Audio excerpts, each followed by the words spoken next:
नमस्कार साथियों, एक बार आप सबका फिर से बहुत बहुत स्वागत है आप सभी के अपने YouTube चैनल डियर गुरुजी पर। सो गाइस, एक और वीडियो में आप सभी का स्वागत है जहां पर मैं जीके के 50 क्वेश्चन लेके आया हूं। जी हाँ दोस्तों, जीके के 50 क्वेश्चन लेकर आए हैं। बहुत ही ज़्यादा इंपॉर्टेंट टेस्ट होने वाला है। PDF के लिए आप लोग हमारे टेलीग्राम ग्रुप से जुड़ सकते हैं, जिसका लिंक जो है नीचे डिस्क्रिप्शन बॉक्स में दिया गया है टेलीग्राम ग्रुप का। उस पर क्लिक करके उस पर जुड़ जाइए, आपको वहाँ पर जो है इसका PDF विथ आंसर की के साथ आपको मिल जाएगा। तो चलिए स्टार्ट करते हैं क्लास को। तो पहला क्वेश्चन ध्यान से देखिएगा, सभी लोग जवाब देते हुए भी चलेंगे। आनंद मठ पुस्तक के लेखक कौन है? आई होप ये क्वेश्चन मैं पहले आपको बता चुका हूँ। आनंद मठ जो पुस्तक है ये सन्यासी विद्रोह पर लिखी गई थी और भारत का जो राष्ट्रीय गीत है वो भी इसी पुस्तक से लिया गया है। तो याद रखिए दोस्तों, यहाँ पर जितने भी लोग बंकिम चंद्र चट्टोपाध्याय जवाब दे रहे हैं वो लोग यहाँ पर बिल्कुल करेक्ट हो जाएंगे। अगला क्वेश्चन देखिए क्या कह रहा है कि नाना साहिब का दूसरा नाम क्या था। बहुत ही ज़्यादा इंपॉर्टेंट क्वेश्चन है। नाना साहब का दूसरा नाम क्या था? फटाफट जवाब देते हुए चलेंगे। तो याद रखिए दोस्तों, नाना साहब का दूसरा नाम क्या था? धोधू पंत। बहुत ही इंपॉर्टेंट क्वेश्चन है। धोधू पंत था इनका दूसरा नाम। और 1857 ईस्वी का जो विद्रोह हुआ था उसमें कानपुर से, कहाँ से दोस्तों? कानपुर से इन्होंने नेतृत्व किया था। बहुत ही इंपॉर्टेंट है ये, कई बार आपका कानपुर वाला जो है पूछा जाता है। अगला क्वेश्चन कह रहा है कि बाल, पाल और लाल ये जो हैं प्रमुख नेता थे किस दल के? फटाफट जवाब देते हुए चलेंगे। यहाँ पर याद रखिएगा भैया, बाल है, पाल है और लाल है। तो बाल मतलब बाल गंगाधर तिलक, पाल मतलब आपका होता है क्या? बिपिन चंद्र पाल, और लाल का मतलब होता है लाला लाजपत राय। तो यहाँ पर याद रखिए दोस्तों, ये जो हैं आपके इसके जो पूछा गया है कि कौन सी पार्टी के कौन से नेता थे, तो याद रखिएगा ये कांग्रेस दल के गरम दल के नेता थे। यानी कि ऑप्शन नंबर जो इसका डी है, कांग्रेस पार्टी के गरम दल, वो यहाँ पर बिल्कुल करेक्ट हो जाएगा। अगला क्वेश्चन देखिए आपसे यहाँ पर क्या कह रहा है कि पाकिस्तान नाम जो है किसने गढ़ा था। बहुत ही अच्छा क्वेश्चन है, सभी लोग जवाब देंगे यहाँ पर इसका। पाकिस्तान नाम जो है किसने गढ़ा था? जवाब देखिए, क्वेश्चन नंबर आपका यहाँ पर 4 है। जवाब देखिए आना शुरू हो गया है। तो 4 का जो करेक्ट आंसर आपका क्या हो जाएगा? तो भैया पाकिस्तान की अगर हम बात करते हैं, पाकिस्तान की हम बात करते हैं तो इसको जो है चौधरी रहमत अली, यहाँ पर पूछा गया पाकिस्तान नाम किसने गढ़ा था, तो चौधरी रहमत अली ने गढ़ा था। और इसका जो ऑप्शन नंबर डी है इसलिए ये करेक्ट हो जाएगा। चौधरी रहमत अली कैम्ब्रिज यूनिवर्सिटी के विद्यार्थी थे। अगला क्वेश्चन देखिए कह रहा है कि भारत सेवक समाज की स्थापना किसने की? फटाफट यहाँ पर सभी लोग जवाब देंगे। बहुत ही ज़्यादा इंपॉर्टेंट क्वेश्चन है। जितने भी भाई बहन यहाँ पर जुड़े हुए हैं सभी लोग जवाब देते हुए चलेंगे कि भारत सेवक समाज की स्थापना किसने की थी। चलिए भाई, यहाँ पर क्वेश्चन नंबर 5 का जो करेक्ट आंसर क्या हो जाएगा सर? गोपाल कृष्ण गोखले। ये जो हैं किसके राजनीतिक गुरु थे? एक बात बताते चलेंगे क्योंकि कई बार आपसे पूछा गया है।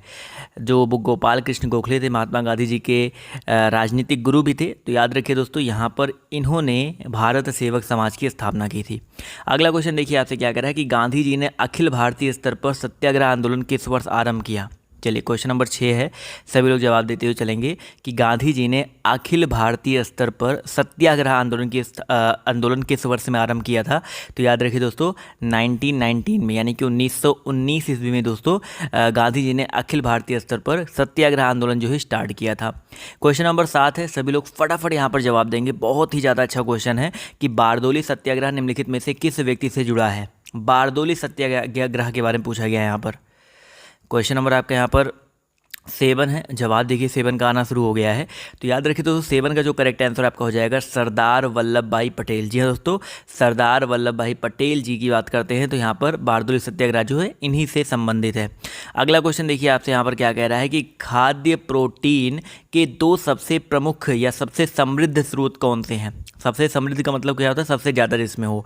तो भैया खाद्य प्रोटीन की बात हो रही है। तो याद रखिएगा, खाद्य प्रोटीन की बात करते हैं तो सबसे ज़्यादा तो सोयाबीन सबने सुनी रखा है। उसके अलावा मूंगफली, तो सोयाबीन और मूंगफली में सबसे ज़्यादा जो है प्रोटीन होता है। आप ये मान के चलिए सोयाबीन हो गया, मूंगफली हो गया, एक आधे कप में आप 15 ग्राम तक प्रोटीन जो है पा सकते हैं।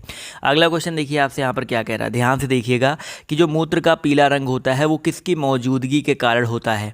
फटाफट जवाब देते हुए चलेंगे। मूत्र का पीला रंग किसकी मौजूदगी के कारण होता है? क्वेश्चन नंबर आपके यहाँ पर 9 है। जवाब देखिए 9 का यहाँ पर सभी साथी देते हुए चलेंगे। तो क्वेश्चन नंबर 9 की हम बात करते हैं तो याद रखिएगा यूरोक्रोम। बहुत ही इंपॉर्टेंट क्वेश्चन है। यूरोक्रोम की मौजूदगी के कारण मूत्र का जो रंग होता है वो आपका येलो यानी कि पीला कलर का होता है। अगला क्वेश्चन देखिए क्या कह रहा है कि क्लोरोफिल में क्या पाया जाता है? क्वेश्चन नंबर 10 है, सभी लोग जवाब देते हुए चलेंगे। क्लोरोफिल में क्या पाया जाता है? चलिए भैया क्वेश्चन नंबर 10 है। यहाँ पर इसका जवाब देखिए आना शुरू हो गया धीरे धीरे। तो क्लोरोफिल की अगर हम बात करते हैं दोस्तों, उसमें मैग्नीशियम पाया जाता है। मैग्नीशियम हरी पत्तीदार सब्जियाँ, जो जितनी भी आप हरी पत्तीदार सब्जियाँ देखोगे उन सभी में मैग्नीशियम पाया जाता है। तो क्लोरोफिल में वही पाया जाता है बेसिकली। इसके अलावा इसकी खोज कभी कभी पूछा जाता है कि मैग्नीशियम की खोज किसने की थी, तो सर हम्फ्री डेवी ने किया था। किसने किया था भैया? सर, यहाँ पर मैं लिख देता हूँ वर्तनी के साथ, जिससे आप लोग गलत ना करो। हम्फ्री होता है, हम्फ्री डेवी ने किया था। ठीक है, ये डा है भाई, डेवी ने किया था 1909 में, यानी कि 1990 में इसकी खोज हुई थी। अगला क्वेश्चन देखिए क्या कह रहा है कि पौधे के किस भाग से हल्दी प्राप्त होता है। चलिए भाई फटाफट जवाब देते हुए चलेंगे। पौधे के किस भाग से हल्दी प्राप्त होता है? क्वेश्चन नंबर 11 है, जवाब देखिए आना शुरू हो गया है। तो भैया 11 का जो करेक्ट आंसर आपका क्या हो जाएगा? चलिए भैया क्वेश्चन नंबर 11 की अगर हम बात करते हैं तो पौधे के किस भाग से हल्दी प्राप्त होती है? मूल भाग से। ठीक है, पौधे का जो मूल भाग होता है वो बेसिकली आपकी ऑप्शन नंबर जो इसका ए है यहाँ पर करेक्ट हो जाएगा। बट यहाँ पर हाँ ठीक है, मूल मतलब जड़ ही होता है, वही मेरे दिमाग में जड़ चल रहा था। मूल और जड़ एक ही होता है, तो जड़ों से जो होती है आपकी हल्दी जो है प्राप्त होती है। ठीक है, अगला क्वेश्चन देखिए आपसे यहाँ पर क्या कह रहा है, ध्यान से देखिएगा। क्वेश्चन नंबर आपका यहाँ पर 12 कह रहा है कि वर्ल्ड ट्रेड सेंटर पर आतंकवादी हमला कब हुआ था? चलिए भाई क्वेश्चन नंबर 12, बहुत ही फेमस ये हमला हुआ था और आप सभी को इसके बारे में पता है, पूरी दुनिया जो है जानती है। चलिए वर्ल्ड ट्रेड सेंटर, तो भैया WTO वर्ल्ड ट्रेड सेंटर की बात हो रही है। तो इस सेंटर पर जो है आतंकवादी हमला कब हुआ था? ये हमला सभी को पता है 2001 में हुआ था, बट याद रखिएगा 11 सितंबर 2001, ये डेट भी याद रखिएगा क्योंकि यहाँ पर देख सकते हैं डेट के साथ ही दिया गया है। तो ऑप्शन नंबर जो इसका ए है वो यहाँ पर बिल्कुल करेक्ट हो जाएगा। अगला क्वेश्चन देखिए आपसे यहाँ पर क्या कह रहा है कि भारतीय संविधान में धार्मिक स्वतंत्रता का अधिकार वर्णित है कौन से अनुच्छेद से लेकर कौन से अनुच्छेद तक? चलिए सर, धार्मिक स्वतंत्रता की बात हो रही है तो याद रखिए दोस्तों, भारतीय संविधान में अनुच्छेद 25 से 28 की अगर हम बात करते हैं, अनुच्छेद 25 का जिक्र किया गया है जहां पर धार्मिक स्वतंत्रता की बात हुई है। और धार्मिक स्वतंत्रता को लेकर के बेसिकली 25 से लेकर 28 तक आपको देखने को मिल जाएगा। अगला क्वेश्चन देखिए क्या कह रहा है कि भारतीय संविधान के अकॉर्डिंग भारत एक कैसा देश है? बताइए सर, भारत धर्मनिरपेक्ष, जाति विशेष या वर्ग विशेष या धर्म सापेक्ष? तो भैया भारतीय संविधान के अकॉर्डिंग भारत एक धर्मनिरपेक्ष राज्य, धर्मनिरपेक्ष देश है। तो ऑप्शन नंबर जो इसका ए है वो यहाँ पर बिल्कुल करेक्ट हो जाएगा। अच्छा, कई बार एक क्वेश्चन पेपर में आता है कि ये जो सेकुलर शब्द है ये कब जोड़ा गया था? तो 1978 ईस्वी में जोड़ा गया था, जो आपका 42वां संविधान संशोधन हुआ था। ये बहुत ही ज़्यादा इंपॉर्टेंट क्वेश्चन है सेकुलर वाला। अगला क्वेश्चन देखिए आपसे यहाँ पर क्या कह रहा है कि भैया भारतीय संविधान की उद्देशिका में पंथ निरपेक्ष शब्द किस संवैधानिक संशोधन के द्वारा जोड़ा गया है? पंथ निरपेक्ष शब्द। चलिए सर, अभी मैंने आपको सेकुलर के बारे में बताया, अभी यहाँ पर पंथ निरपेक्ष शब्द के बारे में पूछा गया है। तो याद रखिएगा दोस्तों, जो आपका 42वां संविधान संशोधन हुआ था उसमें ही पंथ निरपेक्ष, राष्ट्र की अखंडता, ये जो शब्द है आपके जोड़े गए थे। तो यहाँ पर 42वां संविधान संशोधन जो ऑप्शन नंबर बी है वही यहाँ पर करेक्ट हो जाएगा। अगला क्वेश्चन देखिए क्या कह रहा है कि भारत के विदेशी नीति का मूल सिद्धांत क्या है? भारत के विदेशी नीति का मूल सिद्धांत क्या है? चलिए भैया क्वेश्चन नंबर आपका 16 है, जवाब देखिए आना शुरू हो गया है। तो याद रखिए गुट निरपेक्षता, भारत के विदेशी नीति का जो मूल सिद्धांत है वो गुट निरपेक्षता होता है। भैया गुट निरपेक्षता का अर्थ क्या होता है? गुट निरपेक्षता का मतलब होता है कि किसी मुद्दे के संबंध में उसकी योग्यता तथा भारत के हितों पर इससे पड़ने वाले प्रभावों के संदर्भ में निर्णय लेने की क्षमता। ठीक है, तो यहाँ पर ऑप्शन नंबर जो इसका डी है वो यहाँ पर करेक्ट हो जाएगा। 17 का जवाब देंगे, जंग से बचाने के लिए लोहे से बने पानी के पाइपों पर जस्ते की परत चढ़ाने को क्या कहते हैं? चलिए सर, क्वेश्चन नंबर 17 है, सभी लोग जवाब देते हुए चलेंगे। जंग से बचाने के लिए लोहे से बने पाइपों पर जस्ते की परत चढ़ाने को क्या कहा जाता है?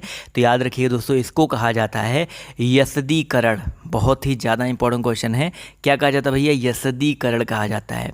ठीक है, अगला क्वेश्चन देखिए आपसे क्या कह रहा है कि कपड़ों तथा बर्तनों को साफ करने के लिए प्रयुक्त डिटर्जेंट में क्या होता है? कपड़ों तथा बर्तनों को साफ करने के लिए जो डिटर्जेंट प्रयुक्त किया जाता है उसमें क्या होता है? क्वेश्चन नंबर 18 है।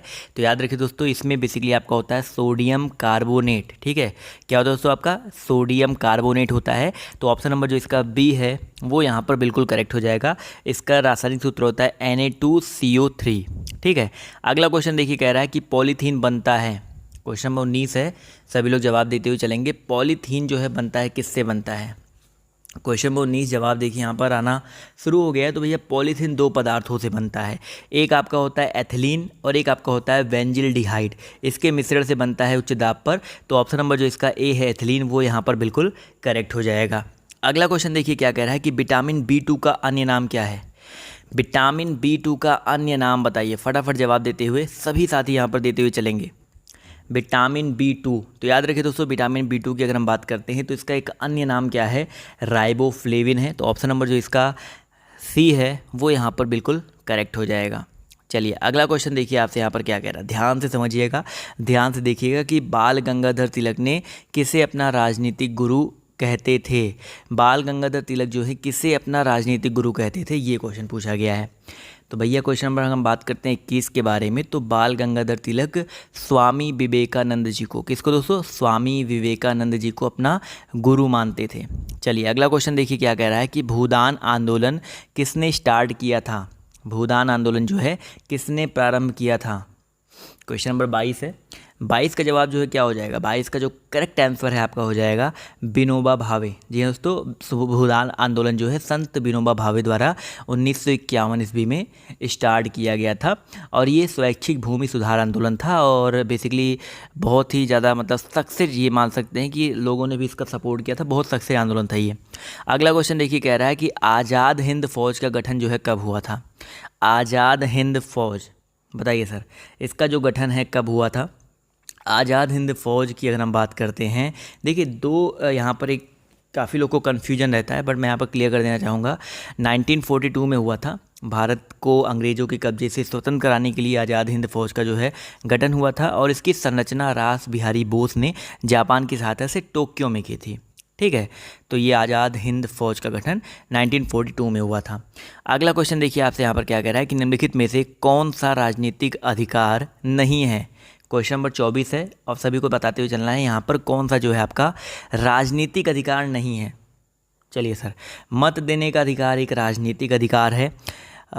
चुनाव जीवन का जो आधार है, बिल्कुल सही, यहाँ पर ऑप्शन पढ़ने से पता चलेगा जो जीवन का आधार है ये कोई राजनीतिक अधिकार नहीं होता है। तो ऑप्शन नंबर जो इसका बी है वो यहाँ पर करेक्ट हो जाएगा। चलिए 25 नंबर क्वेश्चन पे आते हैं। तो कह रहा है कि संविधान का अनुच्छेद 370 किस राज्य पर लागू होता है। संविधान का जो अनुच्छेद 370 है आप सभी को बताना है किस राज्य पर लागू होता है। सभी को पता है, अब तो हट गया, 370 जो है आपका जम्मू और कश्मीर पर लागू होता है और आप सभी को पता था कि इसी के तहत इसको विशेष राज्य का दर्जा दिया गया था, बट अभी तो हट चुका है, सभी को पता ही है। क्वेश्चन नंबर 26 का जवाब देंगे, मूल अधिकार भारतीय संविधान के किस भाग में स्थापित है। मूल अधिकार जो है भारतीय संविधान के किस भाग में स्थापित है। तो याद रखिए दोस्तों, मूल अधिकार जो है भारतीय संविधान के भाग 3 में। ठीक है, भाग 3 में अनुच्छेद की बात करते हैं तो 12 से लेकर के 35 तक जो है आपका स्थापित किया गया है। अगला क्वेश्चन देखिए आपसे यहाँ पर क्या कह रहा है। क्वेश्चन नंबर 27 की अगर हम बात करते हैं, ध्यान से देखिए कि भारत के संविधान में शामिल राजनीति के निर्देशक सिद्धांतों की अवधारणा किसके संविधान से ली गई है। क्वेश्चन नंबर 27 है, सभी लोग जवाब देते हुए चलेंगे कि भारत के संविधान में शामिल राजनीति के निर्देशक सिद्धांतों की जो अवधारणा है वो किसके संविधान से ली गई है। तो याद रखिए दोस्तों, आयरलैंड, ऑप्शन नंबर जो इसका डी है आयरलैंड, वो यहाँ पर बिल्कुल करेक्ट हो जाएगा। 28 नंबर क्वेश्चन देखिए, बहुत ही आसान सा क्वेश्चन है, आपने पढ़ा ही होगा कि एड्स का जो विस्तृत रूप है वो क्या हो जाएगा। क्वेश्चन नंबर 28 है, सभी लोग जवाब देते हुए चलेंगे। तो याद रखिए दोस्तों, अगर हम बात करते हैं एड्स के बारे में, AIDS, इसका जो फुल फॉर्म होता है एक्वायर्ड इम्यूनो डिफिशियंसी सिंड्रोम, यानी कि ऑप्शन नंबर जो इसका सी है वो यहाँ पर बिल्कुल करेक्ट हो जाएगा। 29 नंबर क्वेश्चन कह रहा है कि ध्वनि मापक इकाई को क्या कहते हैं। ध्वनि मापक इकाई को क्या कहा जाता है भाई, ध्वनि मापक इकाई को डेसीबल कहते हैं। ठीक है, डेसीबल में हम लोग ध्वनि को मापते हैं। डेसीबल जो मापक होता है वो 0 से स्टार्ट होता है और ये 0, 10 डेसीबल, 15 डेसीबल, 1 डेसीबल, 2 डेसीबल, इस तरह से आपको जो है इसका मापा जाता है। अगला क्वेश्चन देखिए कह रहा है कि 2011 की जनगणना के अकॉर्डिंग अखिल भारत स्तर पर लिंगानुपात है। लिंगानुपात के बारे में कई बार आपसे पेपर में पूछा जा चुका है। चलिए भाई, जवाब यहाँ पर हो जाएगा 943। ठीक है, 2011 की जो जनगणना हुई थी वो लिंगानुपात जो है 943 है अखिल भारत स्तर पर। अगला क्वेश्चन कह रहा है कि दालें निम्नलिखित में से किसका उत्तम स्रोत होती हैं। दाल, भैया दाल सभी को पता है भाई, दाल से हमें क्या मिलता है, प्रोटीन मिलता है ना। तो दाल जो होता है प्रोटीन का स्रोत होता है। ठीक है, अगला क्वेश्चन देखिए आपसे यहाँ पर क्या कह रहा है कि निम्नलिखित में से किसमें पर्याप्त मात्रा में विटामिन सी होता है। भैया विटामिन सी सभी को पता है, अभी तो जब से कोरोना है तब से और सभी को पता ही चल गया होगा कि जो खट्टी चीज़ें होती है जैसे नींबू हो गया, आंवला हो गया, इन सब में जो होता है सबसे ज़्यादा होता है। तो आंवला यहाँ पर देखिए दिया गया ऑप्शन में, तो ऑप्शन नंबर जो इसका सी है वो यहाँ पर बिल्कुल करेक्ट जाएगा। और विटामिन सी की कमी से जो है स्कर्वी रोग होता है, ये भी आप सभी को पता है। और इसके अलावा शरीर में रक्त की भारी कमी हो जाती है। और विटामिन सी घावों को भरने, पीप को शुष्क करने, हड्डियों को जोड़ने के काम में आता है। अगला क्वेश्चन देखिए कह रहा है विटामिन बी की कमी से क्या होता है। बहुत ही अच्छा क्वेश्चन है, विटामिन बी की कमी से क्या होता है। चलिए भैया, क्वेश्चन नंबर 33 है, जवाब देखिए यहाँ पर आना शुरू हो गया। तो विटामिन बी की बात करते हैं तो इससे दोस्तों बेरी नाम का रोग होता है। अगर आप टमाटर लेते हो, अंडे की जर्दी लेते हो, हरी पत्तियों के साग खाते हो, बादाम खाते हो, अखरोट खाते हो, तो यहाँ पर आपको विटामिन बी की कभी कमी होने वाली नहीं है। अगला क्वेश्चन देखिए क्या कह रहा है कि प्रकाश संश्लेषण के समय निकलने वाली गैस को क्या नाम दिया गया है। प्रकाश संश्लेषण के समय, भाई प्रकाश संश्लेषण क्या होता है, एक ऐसी क्रिया होती है जिसमें पौधे जो होते हैं अपने हरे रंग वाले अंग जितने होते हैं, जैसे पत्ती हो गया, उसके द्वारा सूर्य के प्रकाश की उपस्थिति में वायु से कार्बन डाइऑक्साइड तथा भूमि से जल लेकर के जटिल कार्बनिक खाद्य पदार्थ जैसे कार्बोहाइड्रेट का निर्माण करते हैं और CO2 जो है, ऑक्सीजन और CO2 गैस जो है बाहर निकालते हैं। तो सिंपल सा आपका ये याद रखिएगा। तो यहाँ पर निकलने वाली गैस को क्या कहते हैं, तो याद रखिएगा दोस्तों, ऑक्सीजन गैस बेसिकली निकलती है। ठीक है, ऑक्सीजन गैस बाहर निकालते हैं। तो ऑप्शन नंबर जो इसका बी है वो यहाँ पर बिल्कुल करेक्ट हो जाएगा। अगला क्वेश्चन देखिए आपसे क्या कह रहा है कि इस पेड़ की छाल मसाले के रूप में प्रयोग की जाती है। कौन से पेड़ की छाल हम लोग मसाले के रूप में प्रयोग करते हैं, बताइए, फटाफट जवाब देते हुए चलेंगे। तो याद रखिए दोस्तों, दालचीनी जो है ये बेसिकली आप ये जान के चलो कि साउथ इंडिया में बहुत ज़्यादा आपको देखने को मिलता है और दालचीनी लोग खाते भी हैं और इसकी छाल जो होती है मसाले के रूप में प्रयोग की जाती है, एक मसाला होता है। अगला क्वेश्चन देखिए कह रहा है कि जीवाश्म किस प्रकार के सेल में पाई जाती है। जीवाश्म, बताइए सर, जीवाश्म को अंग्रेजी में हम लोग फॉसिल कहते हैं और इसका संबंध जो होता है किससे होता है। आप सभी को होता है कि बहुत पहले जब जो चट्टानों में बहुत युग जो दबे हुए मतलब जीव होते हैं वो बाद में ईंधन बन जाते हैं, बेसिकली वही होता है। तो याद रखिएगा ये किस प्रकार के सेल में पाई जाती है, तो ये परतदार सेल में पाई जाती है। तो ऑप्शन नंबर जो इसका बी है, परतदार का मतलब होता है भूपर्पटीय सेलों में पाई जाती है। ठीक है, 37 का जवाब दीजिए सर, ज्वार भाटा की उत्पत्ति का रीजन क्या होता है।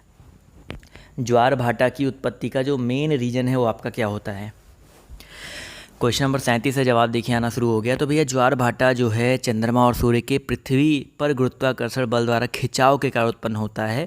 तो यहाँ पर जो करेक्ट आंसर आपका हो जाएगा चंद्रमा का गुरुत्वाकर्षण। ठीक है, अगला क्वेश्चन देखिए क्या कह रहा है कि भारत में संपत्ति का अधिकार अब रह गया है। भाई संपत्ति का अधिकार जो है किस प्रकार का अधिकार है, संवैधानिक अधिकार है, नहीं भैया। मौलिक अधिकार पहले था जो कि अब नहीं रह गया है। कानूनी अधिकार हम लोग कह सकते हैं। जी हाँ दोस्तों, भारत में जो संपत्ति का अधिकार होता है एक कानूनी अधिकार होता है। अगला क्वेश्चन देखिए आपसे क्या कह रहा है कि पुराणों की संख्या कितनी है, बताइए सर, कितने पुराण हैं। ब्रह्म पुराण, पद्म पुराण, विष्णु पुराण, शिव पुराण, भागवत पुराण, नारद पुराण, अग्नि पुराण, भविष्य पुराण, ऐसे बहुत सारे पुराण हैं। तो उनकी संख्या कितनी होती है। एक आपका गरुड़ पुराण भी सुना होगा, तो याद रखिएगा 18। जितने भी लोग जवाब दे रहे हैं 18, वो लोग यहाँ पर बिल्कुल करेक्ट हो जाएंगे। अगला क्वेश्चन कह रहा है कि कौन सा वेद अंशतः गद्य रूप में भी रचित है। बताइए सर, गद्य रूप में भी कौन सा जो वेद है आपका रचित है। तो याद रखिए अंशतः बोला गया, यानी कि अंशतः भाग।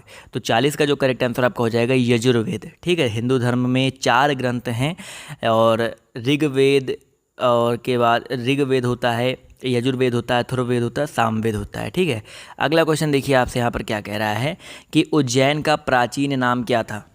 क्वेश्चन नंबर आपका यहाँ पर 41 है।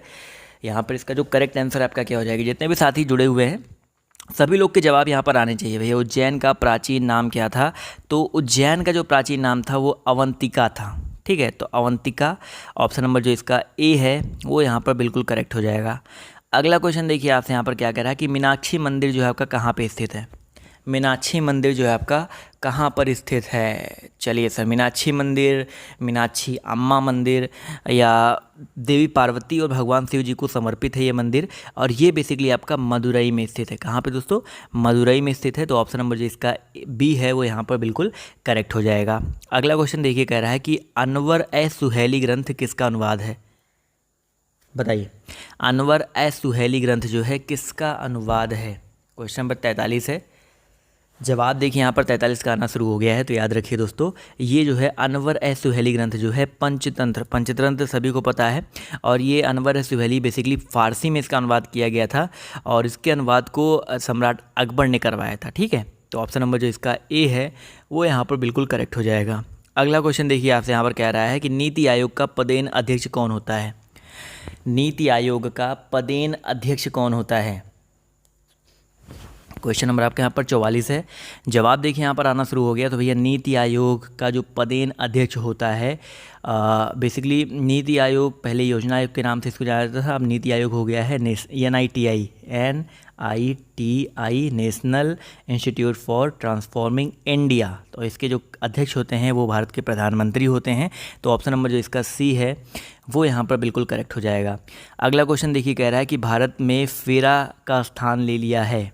बताइए सर, फेरा का जो प्लेस है किसने ले लिया है? चलिए फटाफट यहाँ पर जवाब देते हुए चलेंगे। तो याद रखिएगा, पहले एक था फेमा जो कि सन 2000 ईस्वी में प्रभाव में आया था, और फेमा का उद्देश्य था देश में विदेशी भुगतान और व्यापार को बढ़ावा देना। इसको बाद में फेरा बोल दिया गया। तो यहाँ पर फेमा जो ऑप्शन नंबर ए है करेक्ट हो जाएगा। अगला क्वेश्चन देखिए, कह रहा है कि विश्व की सबसे चौड़ी जल संधि कौन सी है? विश्व की सबसे चौड़ी जल संधि कौन सी है? क्वेश्चन नंबर 46 है। फटाफट जवाब देते हुए चलेंगे। तो 46 का जो करेक्ट आंसर आपका क्या हो जाएगा? तो याद रखिए दोस्तों, डेविस जल संधि। ठीक है, विश्व की जो सबसे चौड़ी जल संधि है वो आपकी डेविस जल संधि है। अगला क्वेश्चन देखिए, आपसे यहाँ पर क्या कह रहा है। अच्छा, ये डेविस जल संधि जो है किसको अलग करती है? तो याद रखिएगा, ये जो जल संधि है डेनमार्क को बफिन द्वीप से अलग करती है। बफिन द्वीप बेसिकली कनाडा की बात हो रही है। अगला क्वेश्चन देखिए, आपसे यहाँ पर क्या कह रहा है कि काला सागर किस देश के दक्षिण में स्थित है? काला सागर जो है किस देश के दक्षिण में स्थित है? तो याद रखिए दोस्तों, रूस जो है काला सागर या कृष्ण सागर जिसको बोलते हैं, यहाँ पर हो जाएगा। तो ऑप्शन नंबर जो इसका बी है वो यहाँ पर बिल्कुल करेक्ट हो जाएगा। अगला क्वेश्चन देखिए, कह रहा है कि कालाहारी मरुस्थल किस देश में अवस्थित है? कालाहारी मरुस्थल जो है किस देश में स्थित है? क्वेश्चन नंबर आपके यहाँ पर 48 है। जवाब देखिए यहाँ पर आना शुरू हो गया है। तो याद रखिए दोस्तों, बोत्सवाना। ठीक है, ऑप्शन नंबर जो इसका डी है वो यहाँ पर बिल्कुल करेक्ट हो जाएगा, बोत्सवाना। चलिए भैया, आते हैं अगले क्वेश्चन पर। तो अगला क्वेश्चन देखिए आपका यहाँ पर स्किप कर दो, इसका जवाब दो सर 50 नंबर क्वेश्चन का, कि WWW के आविष्कारक तथा प्रवर्तक कौन है भैया? WWW वर्ल्ड वाइड वेब के आविष्कारक कौन है? तो याद रखिएगा, इसका जो आविष्कार है 1989 में हुआ था। कब हुआ था भैया? 1989 ईस्वी में हुआ था, और इसका आविष्कार किया था टिम बर्नर्स-ली ने। तो यहाँ पर ऑप्शन नंबर जो इसका डी है वो यहाँ पर बिल्कुल करेक्ट हो जाएगा। तो ये क्वेश्चन कह रहा है कि अल्फ्रेड नोबेल ने किसका आविष्कार किया है? अब भाई अल्फ्रेड नोबेल की बात आ रही है, तो नोबेल इन्हीं के नाम से जो है नोबेल पुरस्कार जो स्टार्ट हुआ था। तो याद रखिए दोस्तों, अल्फ्रेड नोबेल की अगर हम बात करते हैं, फटाफट सभी लोग जवाब देते हुए चलेंगे। अल्फ्रेड नोबेल की बात हो रही है, बहुत ही इंपॉर्टेंट क्वेश्चन है। तो याद रखिएगा, अल्फ्रेड नोबेल ने, जवाब बिल्कुल सही आ रहा है यहाँ पर, डायनामाइट का आविष्कार किया था। तो ऑप्शन नंबर जो इसका सी है वो यहाँ पर बिल्कुल करेक्ट हो जाएगा। जी हाँ दोस्तों, अल्फ्रेड नोबेल की बात करते हैं तो इन्होंने डायनामाइट का जो है आविष्कार किया था। अगला क्वेश्चन ध्यान से देखिए, आपके सामने यहाँ पर क्या कह रहा है, ध्यान से देखिए। योजना आयोग का पदेन अध्यक्ष कौन होता है? क्वेश्चन नंबर आपका यहाँ पर 2 है। योजना आयोग का जो पदेन अध्यक्ष है वो कौन होता है, आपसे यहाँ पर पूछा गया है। सभी लोग जवाब देते हुए चलेंगे, बहुत ही अच्छा क्वेश्चन है। तो याद रखिए दोस्तों, योजना आयोग की अगर हम बात करते हैं तो योजना आयोग, और अभी जो है बात करते हैं इसके बारे में, तो यही जो है अभी नीति आयोग बन गया है। तो इसका जो पदेन अध्यक्ष होता है वो आपके प्रधानमंत्री होते हैं। कौन होते हैं भाई? प्रधानमंत्री होते हैं। 15 मार्च 1950, ये डेट याद रखिएगा, 15 मार्च 1950। इस डेट से अगर हम बात करते हैं, इसकी स्थापना जो है केंद्रीय मंत्रिमंडल के एक संकल्प प्रस्ताव पारित करने पर की गई थी 15 मार्च 1950 ईस्वी को। अगला क्वेश्चन देखिए आपके सामने यहाँ पर क्या कह रहा है कि अभिनव भारत के संस्थापक कौन थे? बहुत ही अच्छा क्वेश्चन है। अभिनव भारत के संस्थापक जो है कौन थे? फटाफट जवाब देते हुए चलेंगे। क्वेश्चन नंबर आपका यहाँ पर 3 है, इसका करेक्ट आंसर आपका क्या हो सकता है? अभिनव भारत। यहाँ पर जवाब देखिए फटाफट आना शुरू हो गया है। तो अगर हम बात करते हैं दोस्तों अभिनव भारत के बारे में, बहुत ही अच्छा क्वेश्चन है और इसका जो करेक्ट आंसर आपका क्या हो जाएगा सर? अभिनव भारत नामक एक क्रांतिकारी संगठन की स्थापना जो है की गई थी विनायक दामोदर सावरकर, यानी कि ऑप्शन नंबर जो इसका बी है वो यहाँ पर बिल्कुल करेक्ट हो जाएगा। विनायक दामोदर सावरकर, इनके द्वारा किया गया था अभिनव भारत। ठीक है, अगला क्वेश्चन देखिए आपसे यहाँ पर क्या कह रहा है कि मुख्य न्यायाधीश की नियुक्ति कौन करता है? क्वेश्चन नंबर 4 है, सभी लोग जवाब देते हुए चलेंगे। मुख्य न्यायाधीश, भारत के जो मुख्य न्यायाधीश है उनकी नियुक्ति कौन करता है? भारत की ही बात होगी यहाँ पर। तो याद रखिए दोस्तों, भारत के जो मुख्य न्यायाधीश है उनकी नियुक्ति जो है राष्ट्रपति करता है। बिल्कुल सही जवाब आ रहा है यहाँ पर, याद रखिएगा राष्ट्रपति जो है करेक्ट हो जाएगा। अच्छा, एक सिंपल सा क्वेश्चन मैं आपसे पूछता हूँ, सभी लोग जवाब देंगे क्योंकि कई बार आपके पेपर में पूछा गया है कि भारत के जो फर्स्ट मुख्य न्यायाधीश थे वो कौन थे? भारत के जो प्रथम मुख्य न्यायाधीश थे उनका नाम क्या था? बहुत बार आपके पेपर में आता है, सभी लोग जवाब देते हुए चलेंगे। मैं आपको बता देता हूँ, उनका जो नाम था एच.जे. कानिया। ठीक है, एच.जे. कानिया था, हीरालाल जे कानिया था उनका नाम। तो याद रखिएगा एच.जे. कानिया, बहुत ही इंपॉर्टेंट है, याद रखिएगा। क्लियर है? अगला क्वेश्चन देखिए आपसे यहाँ पर क्या कह रहा है कि कितने वर्षों तक के बच्चों को शिक्षा अनिवार्य किया गया है? क्वेश्चन नंबर 5 है, सभी लोग जवाब देते हुए चलेंगे। कितने वर्षों तक के बच्चों को जो है शिक्षा अनिवार्य किया गया है? बहुत ही इंपॉर्टेंट क्वेश्चन है, याद रखिएगा। फटाफट सभी लोग जवाब देते हुए चलेंगे। क्वेश्चन पूछा गया है कितने वर्षों तक के बच्चों को शिक्षा अनिवार्य किया गया है? तो याद रखिएगा दोस्तों 6 से लेकर के 14 वर्ष तक के जो बच्चे हैं उनको जो है शिक्षा अनिवार्य किया गया है। तो ऑप्शन नंबर जो इसका ए है वो यहाँ पर बिल्कुल करेक्ट हो जाएगा। क्लियर है? अगला क्वेश्चन देखिए आपसे यहाँ पर क्या कह रहा है, उसी से संबंधित क्वेश्चन है इसलिए मैंने यहाँ पर आपको बताया नहीं। अभी यहाँ पर ये क्वेश्चन क्लियर हो जाएगा कि किस अनुच्छेद के तहत बच्चों को शिक्षा अनिवार्य किया गया है? क्वेश्चन नंबर आपका यहाँ पर 6 है, सभी लोग जवाब देते हुए चलेंगे। किस अनुच्छेद के तहत बच्चों को शिक्षा अनिवार्य किया गया है? बहुत ही अच्छा क्वेश्चन है। एक तो यहाँ पर क्वेश्चन था कितने साल से कितने साल तक के बच्चों को शिक्षा अनिवार्य है, तो 6 से 14 साल तक के बच्चों को शिक्षा अनिवार्य है। और यहाँ पर अगर हम बात करते हैं किस अनुच्छेद के तहत बच्चों को शिक्षा अनिवार्य किया गया है, तो अनुच्छेद 21A। अब देखिए अनुच्छेद 21 से यहाँ पर एक बहुत ही इंपॉर्टेंट रोल प्ले करता है। पहले जो अनुच्छेद 21 था उसमें एक संविधान संशोधन हुआ था, 86वां जो संविधान संशोधन हुआ था 2003 में, तब आपका ये 21A बना था। और 21A में बेसिकली यहाँ पर एक बोला गया था कि 6 से लेकर के 14 वर्ष तक के जितने भी बालक हैं उनको निःशुल्क अनिवार्य प्राथमिक शिक्षा और देखभाल जो है वो बंद किया गया था। तो ऑप्शन नंबर जो इसका डी है वो यहाँ पर बिल्कुल करेक्ट हो जाएगा। अगला क्वेश्चन बहुत ही इंपॉर्टेंट है, बहुत ही इंपॉर्टेंट क्वेश्चन, कई बार आपको करवा चुका हूँ। नाइटिंगेल ऑफ इंडिया किसको कहते हैं? चलिए फटाफट जवाब देते हुए चलेंगे।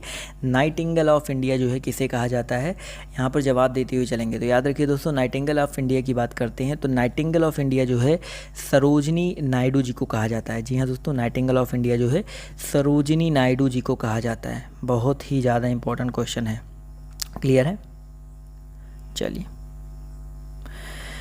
बिल्कुल सही बात है सर, सभी के जवाब देखिए यहाँ पर आने चाहिए। तो नाइटिंगेल ऑफ इंडिया यहाँ पर हो गया भैया सरोजनी नायडू। इसके बाद बात करते हैं अगले क्वेश्चन के बारे में। देखो यहाँ पर चाणक्य भी आया ना, तो चाणक्य को कौटिल्य के नाम से भी जाना जाता है। और इसके अलावा नाइटिंगेल ऑफ इंडिया जो है सरोजनी नायडू। यहाँ पर कुछ लोग लता मंगेशकर बोल रहे हैं, बट लता मंगेशकर को नाइटिंगेल ऑफ बॉलीवुड बोला जाता है, बॉलीवुड की नाइटिंगेल बोला जाता है, वैसे इनका उपनाम है। लेकिन अगर नाइटिंगेल ऑफ इंडिया की बात की जाए तो यहाँ पर सरोजनी नायडू जी का नाम आएगा। क्लियर है? चलिए, बिल्कुल सही बात है। अगला क्वेश्चन देखिए आपसे कह रहा है कि यूनेस्को का मुख्यालय कहाँ पर है? यूनेस्को की बात हो रही है, यूनेस्को का जो मुख्यालय है वो आपके कहाँ पर है?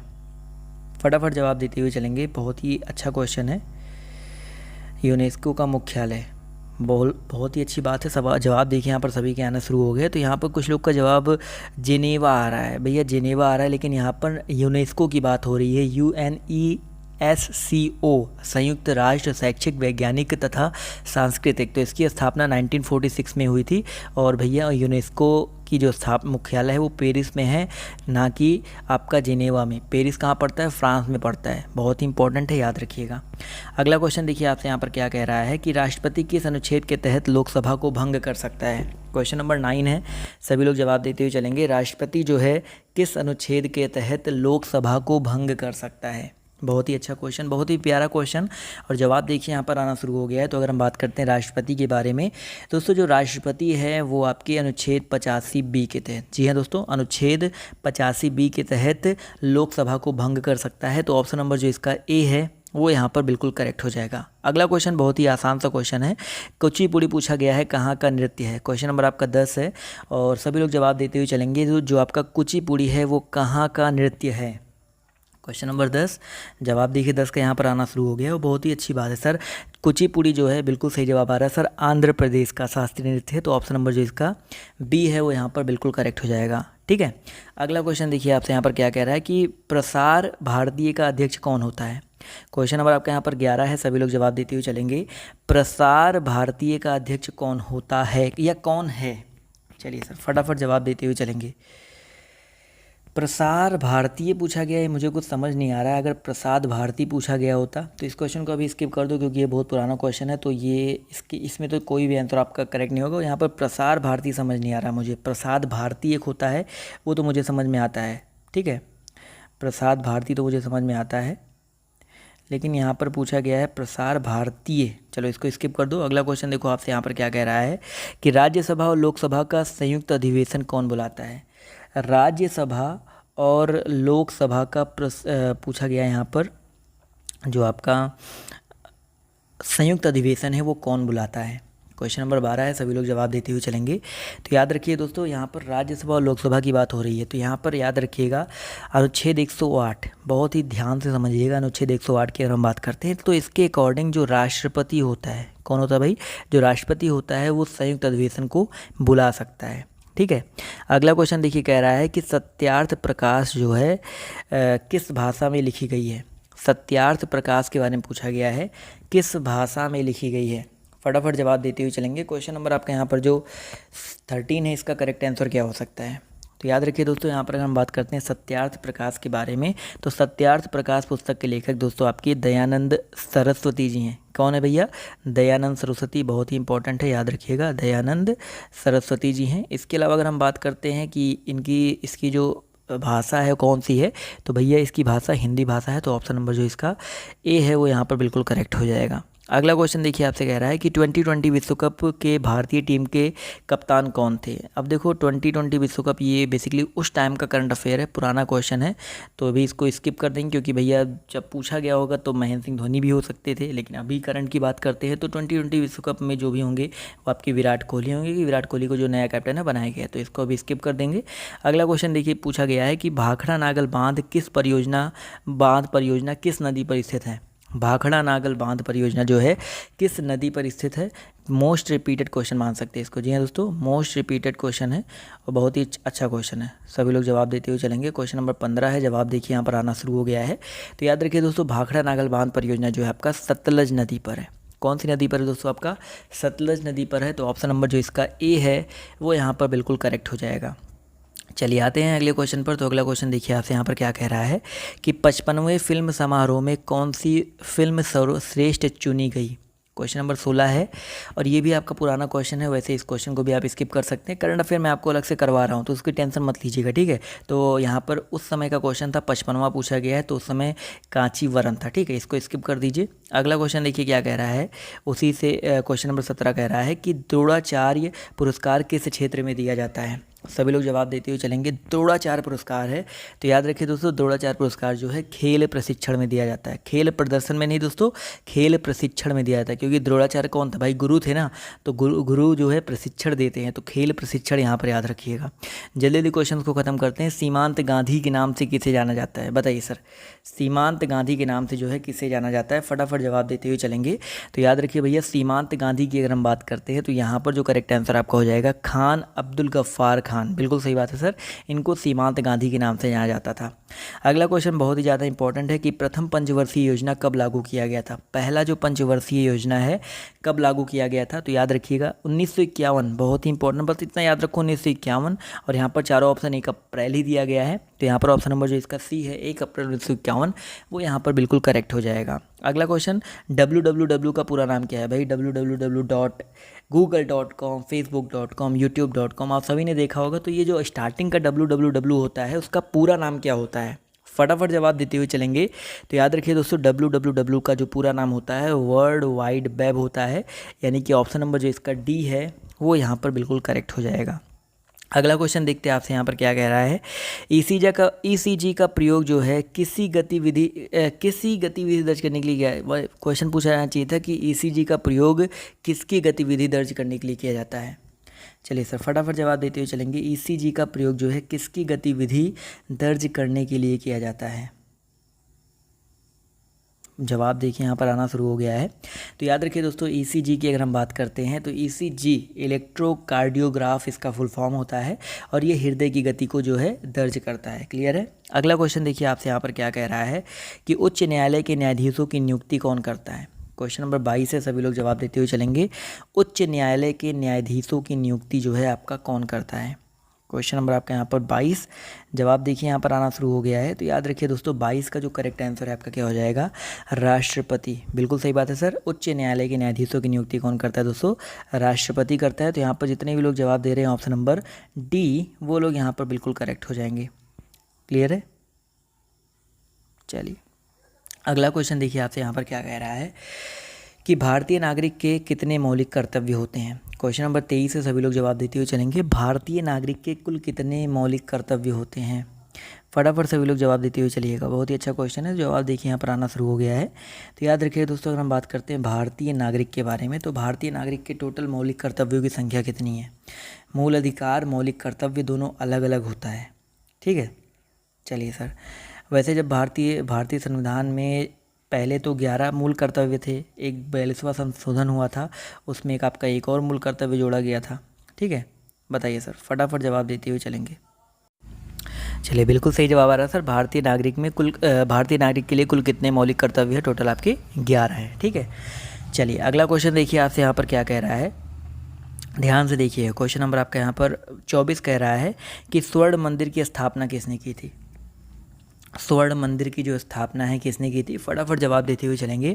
तो याद रखिए दोस्तों, स्वर्ण मंदिर की जो स्थापना है वो जो आपके गुरु थे अर्जुन देव नानक और गोविंद और तेग बहादुर में, यहाँ पर जो गुरु सिख थे अर्जुन देव, ये 5वें गुरु थे, तो इन्होंने किया था स्वर्ण मंदिर की स्थापना। क्लियर है। क्वेश्चन नंबर आपका 25 कह रहा है कि किस विटामिन की कमी से खून का बहना रुकता नहीं है। क्वेश्चन नंबर आपका यहाँ पर कह रहा है किस विटामिन की कमी से खून का बहना रुकता नहीं है। फटाफट क्वेश्चन नंबर 25 का जवाब देते हुए चलेंगे। तो ये 25 का जो करेक्ट आंसर है आपका क्या हो जाएगा। तो याद रखिए दोस्तों, 25 की बात करते हैं तो 25 का जो करेक्ट आंसर है आपका हो जाएगा विटामिन के। ठीक है। विटामिन के की कमी से जो खून का बहना है वो नहीं रुकता है। तो ऑप्शन नंबर जो इसका डी है वो यहाँ पर बिल्कुल करेक्ट हो जाएगा। क्वेश्चन नंबर आपका यहाँ पर 26 कह रहा है कि निम्नलिखित में से कौन सा रोग विषाणु से नहीं होता है। वायरस से कौन सा रोग नहीं होता है, चेचक, प्लेग, पोलियो, खसरा। फटाफट जवाब देते हुए चलेंगे। यहाँ पर बताना है कौन सा रोग जो आपका विषाणु से नहीं होता है। चेचक विषाणु से होने वाला रोग है। पोलियो की बात करते हैं, ये भी विषाणु से होने वाला रोग है। खसरा भी आपका विषाणु से होता है। लेकिन बचा कि आपका प्लेग जो आपका विषाणु से नहीं होता है, ये आपका जीवाणु से होने वाला रोग है। तो ऑप्शन नंबर जो इसका सी है वो यहाँ पर बिल्कुल करेक्ट हो जाएगा। क्वेश्चन नंबर 27 ध्यान से देखिए, कह रहा है कि उत्तरी ध्रुव पर पहुँचने वाली पहली भारतीय महिला कौन थी। उत्तरी ध्रुव पर पहुंचने वाली पहली भारतीय महिला कौन थी। फटाफट जवाब देते हुए चलेंगे। क्वेश्चन नंबर 27 का जो करेक्ट आंसर है आपका क्या हो जाएगा। चलिए भैया 27 जवाब देखिए यहाँ पर आना शुरू हो गया है। तो 27 की अगर हम बात करते हैं तो इसका जो करेक्ट आंसर है आपका हो जाएगा ऑप्शन नंबर सी, रीना कौशल। बहुत ही इंपॉर्टेंट क्वेश्चन है। उत्तरी ध्रुव पर पहुँचने वाली जो पहली भारतीय महिला थी उनका नाम था रीना कौशल। अगला क्वेश्चन देखिए आपसे यहाँ पर कह रहा है द वाइट टाइगर के लेखक कौन है। द वाइट टाइगर के लेखक कौन है। क्वेश्चन नंबर आपके यहाँ पर 28 है। जवाब देखिए 28 का यहाँ पर आना शुरू हो गया है। तो द वाइट टाइगर की बात करते हैं दोस्तों। इसके जो लेखक है वो अरविंद अडिगा हैं। कौन है दोस्तों, अरविंद अडिगा हैं। यानी कि ऑप्शन नंबर जो इसका सी है वो यहाँ पर बिल्कुल करेक्ट हो जाएगा। अब देखो अरविंद अडिगा का यहाँ पर नाम आया तो एक चीज़ और याद रखिएगा कि इनको बुकर पुरस्कार भी मिल चुका है। जी हाँ दोस्तों, मैन बुकर पुरस्कार जो इनको मिल चुका है, कब मिला था, 2008 ईस्वी मिला था। ठीक है। अगला क्वेश्चन देखिए क्या कह रहा है कि सर्व शिक्षा अभियान के अंतर्गत किस आयु वर्ग के बच्चे आते हैं। सर्व शिक्षा अभियान के अंतर्गत किस आयु वर्ग के जो बच्चे हैं आपके आते हैं। क्वेश्चन नंबर आपके यहाँ पर 29 है और 29 का जवाब देते हुए चलेंगे सर। तो याद रखिए दोस्तों, सर्व शिक्षा अभियान की बात करते हैं तो इसके अंतर्गत दोस्तों मैंने आपको वही बताया था 6 से 14। ठीक है। 6 से 14 वर्ष तक के जो बच्चे हैं वो इसके अंतर्गत आते हैं, जिनको बेसिकली अधिकार प्राप्त है शिक्षा ग्रहण करने का। क्वेश्चन नंबर 30 है। यहाँ पर 30 का जवाब जो है आप सभी को क्या करना है भैया, कमेंट करके देना, ठीक है। ये आपका होमवर्क है और आप सभी को इसका जवाब देना है कि ऑस्कर अवार्ड जीतने वाले पहले भारतीय कौन थे। बहुत ही सिंपल सा क्वेश्चन है और सभी को जवाब पता होगा सर। भानु अथैया, दिलीप कुमार, मनोज कुमार या राजकुमार, ऑस्कर अवार्ड जीतने वाले पहले भारतीय जो हैं कौन थे, आप सभी को कमेंट करके जवाब देना है, ठीक है। तो आज का रहा ये वीडियो, कैसा लगा आज का क्लास, आज की टेस्ट कैसी लगी, कमेंट करके बताइएगा। पीडीएफ डाउनलोड करने के लिए आप लोग हमारे टेलीग्राम ग्रुप से जुड़ सकते हैं। तो टेलीग्राम ग्रुप का जो लिंक है नीचे डिस्क्रिप्शन बॉक्स में देखने को मिल जाएगा। तो आज की इस वीडियो में सिर्फ इतना ही। बाय बाय, टेक केयर, जय हिंद, जय भारत। मिलते हैं आप सभी से नेक्स्ट वीडियो में।